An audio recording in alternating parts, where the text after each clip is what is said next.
really curious to know, with your ADHD, is there anything that you feel like that may help with your work in some ways? And then what is something that you feel like is hindered in your work because of your ADHD? Question. Hello, I'm Adam Pacitti from Cultaholic Wrestling, and you are watching Tom Talks Rubbish. It's the place for interviews, wrestling reviews, and so much more.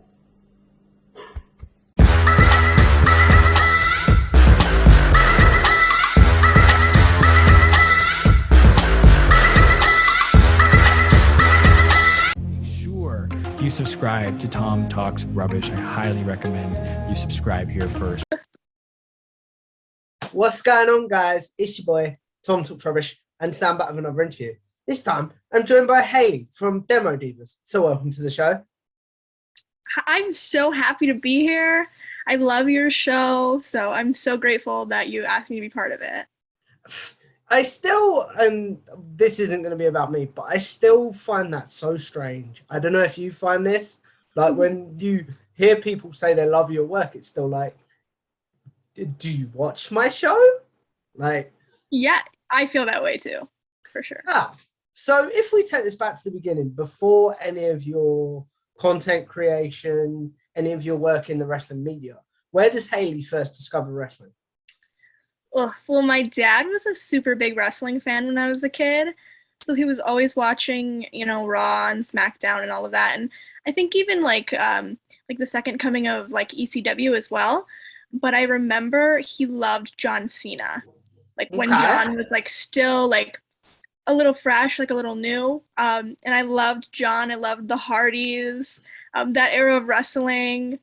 And then I kind of took a break for a bit and rediscovered my love for wrestling around like when Total Divas premiered, I believe. And I know that's like, not a lot of people's favorite era of women's wrestling, but I think a lot of amazing women came out of that era, and it led to my job with Fightful Overbooked, so. So there's a lot to unpack there, if you don't mind. First of all, do you remember what it was about John Cena that made you go, okay, this is the person that I am going to keep an eye on? I just thought John was such a star. He was so charismatic, and I feel like he's always been one of those guys that just has like it. And I know people say that about a lot of people, but he just understands wrestling in the business, and more than just like the physical aspects of wrestling, like he's a really good storyteller in my opinion as well. And I think, I love his work outside of wrestling too, so. Yeah.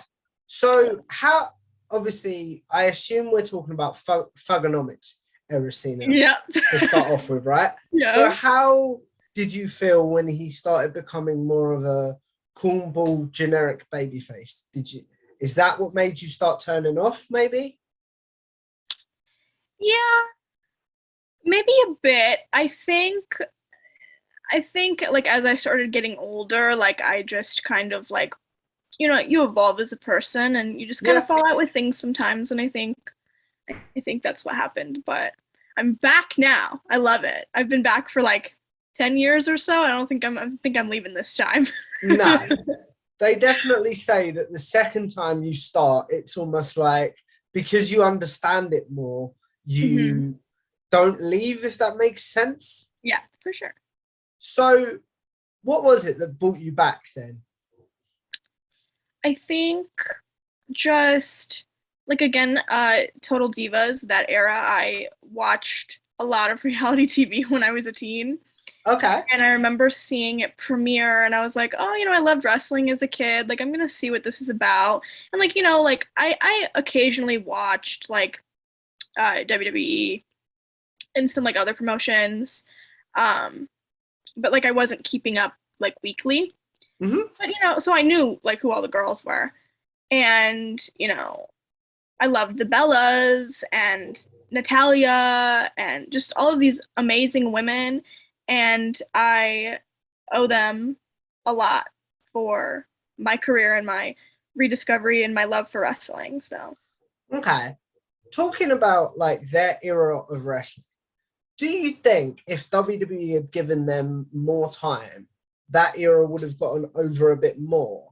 And do you think there's still a place for superstars like the Bellas and the way that they portray themselves in wrestling today?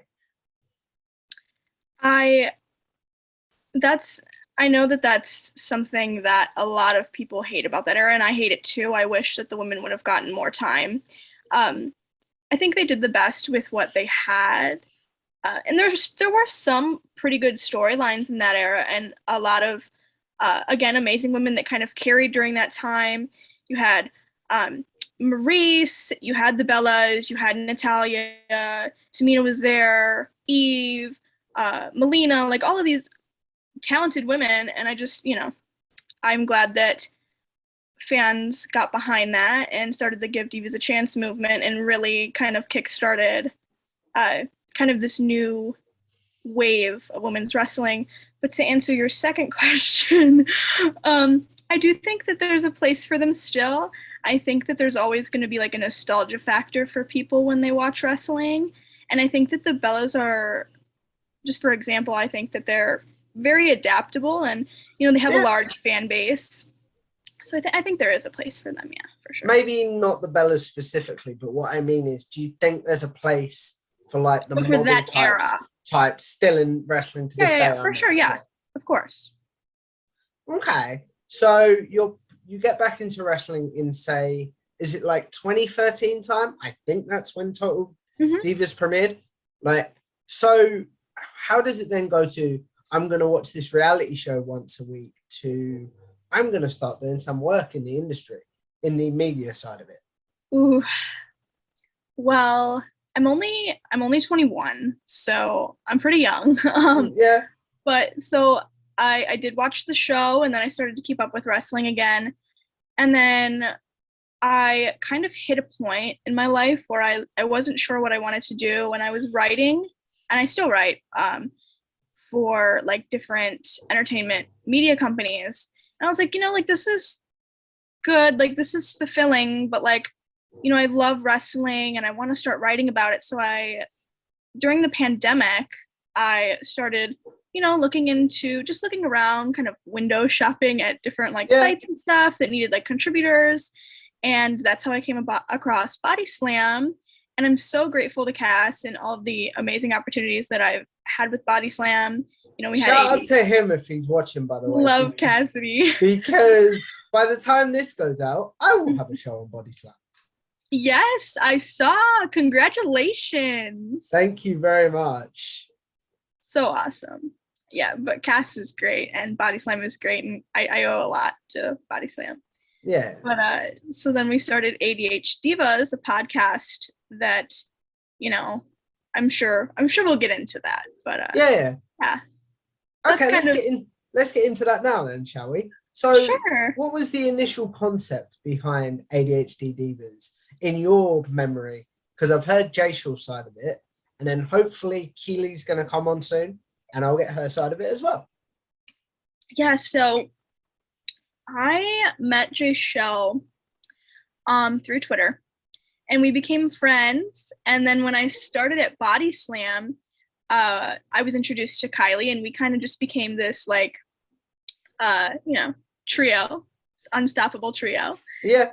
And the more we started talking, we were like, wow, we have a lot in common. We all, deal with ADHD. That's something we all have in common. And so we were like, how can we take this? And, I feel like mental health is kind of a touchy subject sometimes. But we wanted to spin it in a positive way and involve wrestling because we all three of us know a lot of people in the industry that also have ADHD and are very successful in their work. So we wanted to find a way to contribute these two things or combine these two things together. So we started ADHDivas, and it was just a weekly show where we would just sit down and we did it live for like 3 hours. And we just talked all about like the week in wrestling and just kind of whatever we wanted to, really. Yeah. So if we break it down, what is something you felt like Jayshul brought to ADHD Divas that you, and I feel like I keep saying her name wrong and I do apologize, Kylie didn't, and then what is something that you felt like you bought that they didn't, and then vice versa? That's a good question. I feel like Jayshul is very good at leading and like leadership. I feel like she took the reins a lot, which is something that I'm not like super good. I mean, like I can do it, but I would love to see her in a hosting role or something one day, because I think she's amazing. She's a star for sure. Another person that, if she happens to see this, shout out to her, by the way. I'm sure she'll watch. As for myself, I think that I'm more of like a creative person. I actually came up with the name for the show, so I think I helped with like the topic side of things, and then Kylie, kind of the same thing. I think she's just like really good at like communication and kind of organization. So like all together, I felt like, you know. Do you think it's a thing where if one of the parts was removed, the show wouldn't work as well? So like Jayshul decided to step away, for example, but you and your co-host still wanted to do it. Do you think it'd still work, or do you think it's one of the things like we all need each other to be able to do the show? I think we definitely need each other when we do projects. I think that people like our kind of the balance that we create in our shows and our projects. So I definitely think if one of us left, it wouldn't work. And yeah. Fair enough. I am really curious to know, with your ADHD, is there anything that you feel like that may help with your work in some ways? And then what is something that you feel like is hindered in your work because of your ADHD? Question. I think I tend to hyperfixate a lot. And I can really get a lot done in small amounts of time. And I think that's why I like being a writer so much, because I can knock out a lot of stuff. Mm-hmm. But as for like hindrance, I think I tend to get burnt out a lot because I just don't know when to stop. And I think I do too much. Like I'm always working and I'm always thinking of new ideas and creating, because I do work online and do a lot of online content. So I think that, you know, the wheels never stop turning in my head. I don't think that's strictly an ADHD thing, though. Oh, not at all, but I think that might just be a content creator thing, because I don't have ADHD, but I do understand where you're coming from. Like, I am always thinking, like, what can I do to make this better? What can I do to get views up, etc. Do you know what I mean? Mm-hmm. So then, like, with your ADHD and stuff, like, has it been affected, like, when you've been to live events and stuff, like, a bit too hyperactive at maybe events in the past? Yes, I went to AEW at the beginning of this year, Beach Break, and I had so much fun. Wasn't that their first live show back, wasn't it? It was, right? Yeah. Cool. So I had so much fun there, and the crowds were amazing. But that is something that happens to me in social situations, because I suffer from like social anxiety and stuff too, and I was there alone. You know, with the pandemic and stuff, like I wasn't going out a lot. And so I did get a little, you know, overwhelmed. Yeah, I get it.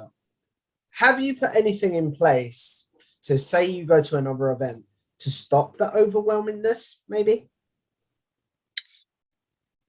Yeah, when I find myself getting like that, I just take a second, I still myself, and I'm like, okay, I know that this is happening to me right now, but it's not going to be a forever thing. Like I can relax. Like I've gotten really good at calming myself down, because I'm always in my head about things.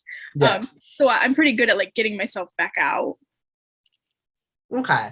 So then, if the pandemic hadn't happened, because I know you were putting feelers out during the pandemic, do you think you'd be working in the wrestling industry?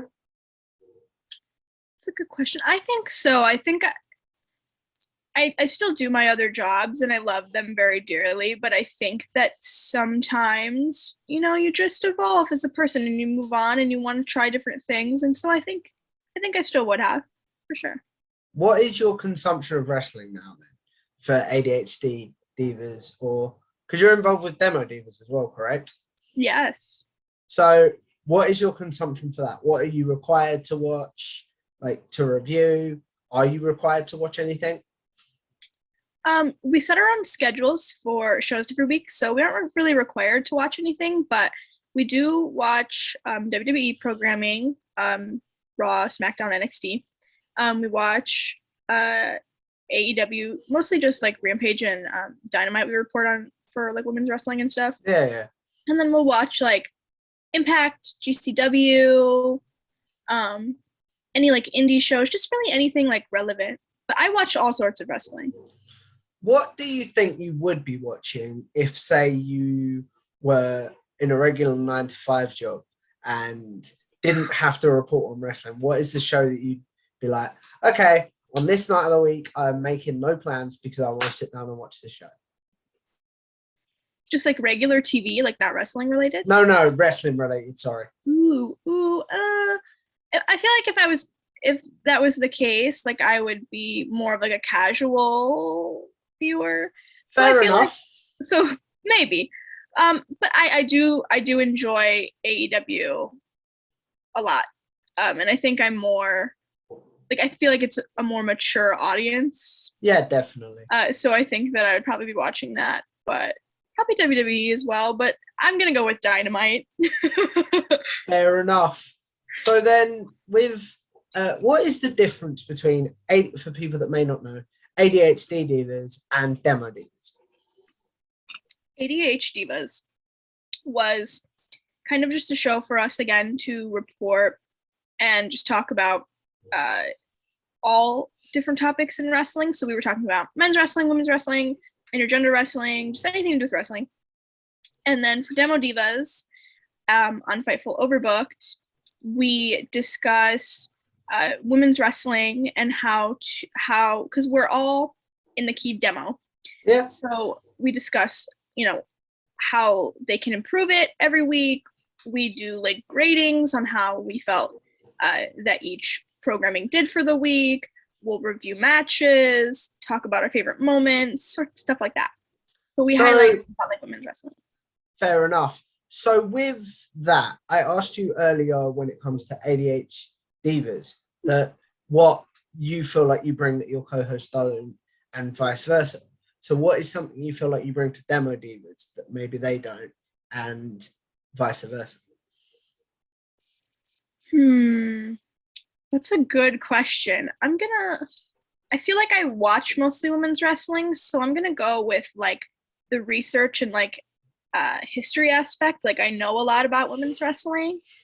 So I'm gonna go with that. They both know a fair amount as well. But for them, I would still say the same leadership, and then yeah. But I think I'm gonna go with that. Yeah.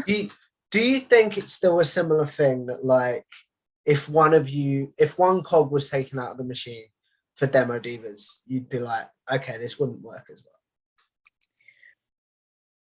Yeah, we've filmed episodes where it will be just like two of us, like we've all missed because we've had like work obligations and stuff and like you always miss your co-host and your partner, and it's not the same, and it still works, but there's just like a missing piece when you're spending so much time with people. So I don't think it would work. Out of the two shows, which one do you think would work? Say, like, I'll use Jay Shaw as the example. Wanted to step away from the wrestling media. Which show do you feel like you'd continue to do out of the two? I love them both, and I feel like in this era of me, I'm gonna go with Demo, just because I contribute a lot to women's wrestling, so I feel like for me right now, Demo. Fair enough. So how did you pitch Demodivas to Fightful? or is Fightful Overbooked a different thing? Like, so Fightful Overbooked is like a subsection of Fightful, so it's all just like extra content from a bunch of different creators. Jeremy Lambert and Joel Pearl help run Fightful Overbooked. So they had reached out. Jeremy had reached out and asked Jay Shell if she wanted to contribute anything to Fightful Overbooked, and she pitched the show to him. And Jeremy had known me and Kylie. We interact online as well, and he thought that that was a great idea, and here we are. So I have a lot to, thank Jeremy for sure. What went into the pitch? Was it sort of like I'll call it a test, like a chemistry test sort of thing, like where you all filmed something together and then sent it to him, or was it literally like a note, so this is how we think the show should go? So it was all over DM, actually. He had a lot of faith in us. And we pitched it as, we really love women's wrestling, and like right now, this is what we want to focus on. We want to, because there are a lot of female creators in the wrestling space, but like not a lot of them are creating like specifically like women's wrestling content. Yeah. So we had pitched it that way and said, like we want to do something where like we're rating, the product every week and just talking about it, and he thought that was a great idea. So here we are. It hasn't evolved much, but fair enough. You talked about it not evolving much, but like, what is some ways you want to see your shows evolve in? For Demo, we did an episode a couple weeks ago where we, because normally like we'll have like topics for shows. Yeah. But we specifically talked about the AEW women's division, and that did very well. And I would love to do more just kind of like sit down episodes like that with one topic, and, we can just talk about it. Just kind of like casual, conversation. Mm-hmm. Who are some creators that you talked about as being a lot of female creators out there that maybe don't get enough love, or that you really want to work with in the current wrestling media landscape?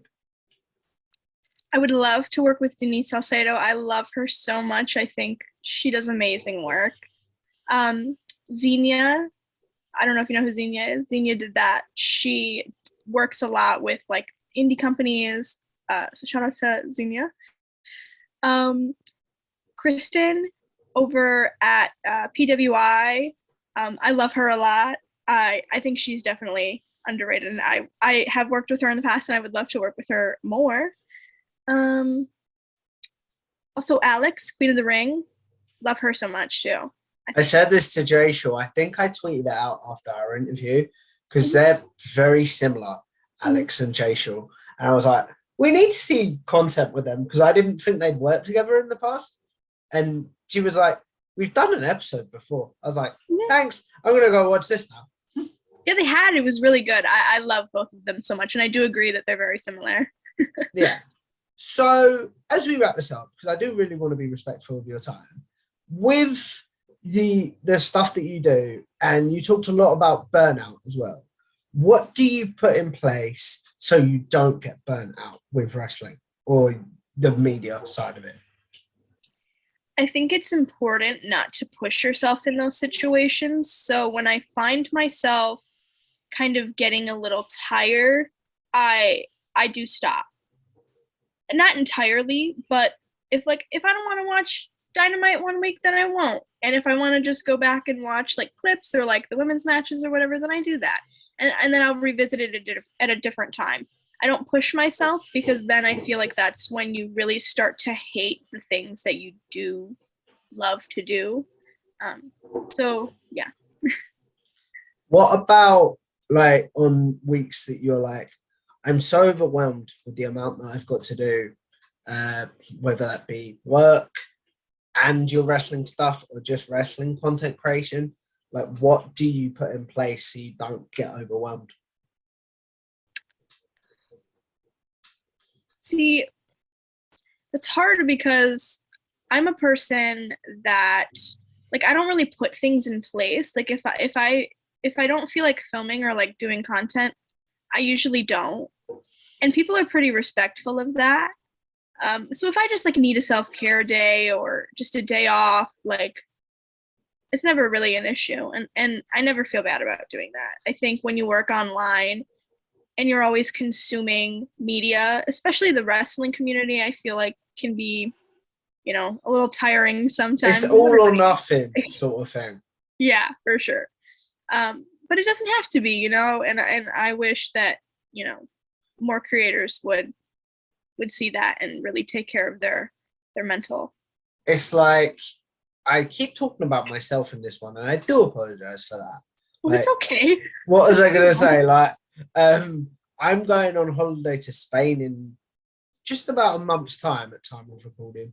And I've already said to like the people I'm going with, I'm not taking my phone. I'm not taking my iPads. We're just going to chill, because I know if I take them, I will be sitting on the sun lounger, just scrolling Twitter or scrolling my YouTube or scrolling my YouTube views and going, what could I do to improve? Do you know what I mean?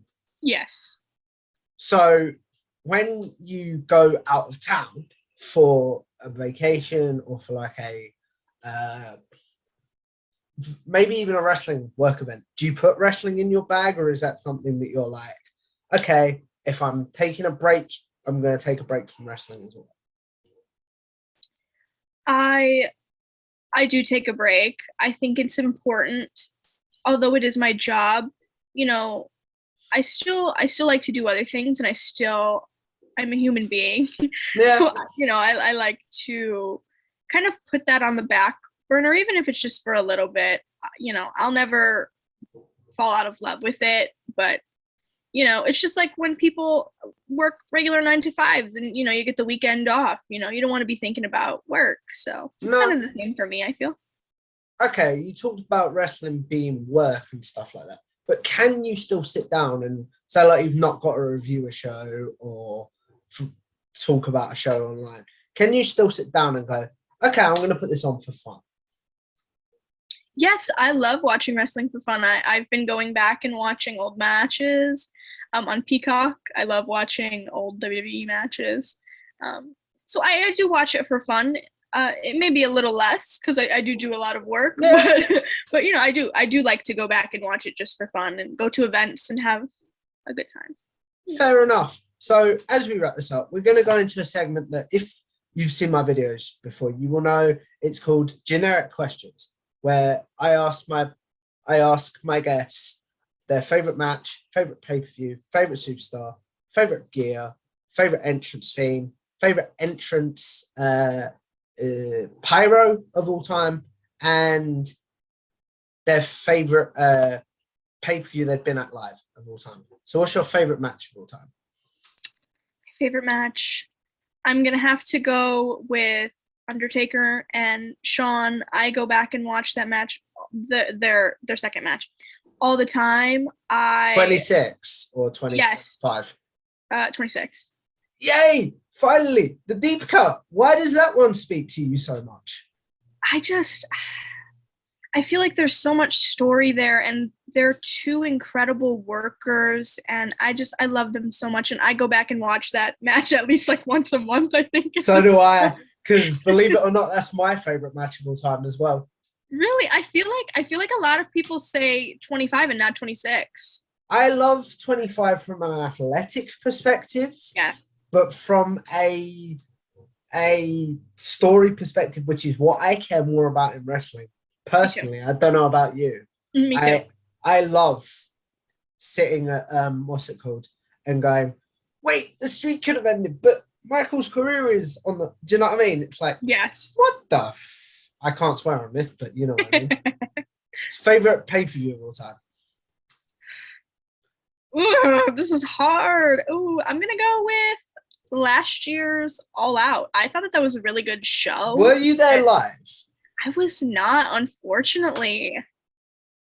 Okay, so do you think, because every content creator that I've spoken to that has suggested that has been there live, so why does that one speak to you? I loved the card a lot. There were amazing matches, and one of my favorite matches on that card was the Bucks and Lucha Bros? The Lucha Bros, yeah. I loved that match so much. I love tag team wrestling, and I thought everything about it was great. And I thought the crowd was so electric at that show, and just the debuts, like, it was just incredible. And Punk's return as well. We didn't even cover that. Because there was so much. It was so good. Exactly. I love Punk. Punk is one of my favorite wrestlers.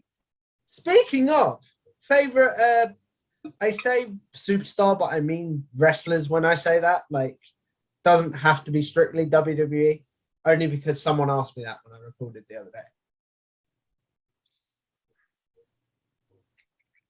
I think I'm gonna go Punk. Just because when he returned, I literally cried. You were that dude in the crowd. Yeah, that was me. I was crying on my couch. Like, I just love him so much, and all of the work that he's done so far. I'm just so happy that he's back, and just to see him in that ring again. I love it, but do you think there's anything AEW could have done better, or do you think the way they're using him has been like perfect? I mean, I feel like there's always room for improvement. I think it's been good so far. He's helped build up a lot of stars, and I'm interested to see where they go with him next. I don't know. Fair enough. My question to you is, do you think he'll get the title before the end of 2022? That's a good question. I don't know, because I feel like, well, there was a part of me that said like Cole was going to be next, and I really thought he was getting ready to take that title, and he still may. But maybe because if he's a face, like, how many top faces do they have that? I'd love to see him turn heel and do like an alcohol feud with Paige. I don't know why we're talking about this, because this isn't going out for months. I'm not gonna lie. But we'll see. We'll see. You know, maybe we'll be right. Favorite tag team of all time? Ooh, this is hard because I love. I don't prep people on these questions, by the way, guys, and maybe I should. Ooh.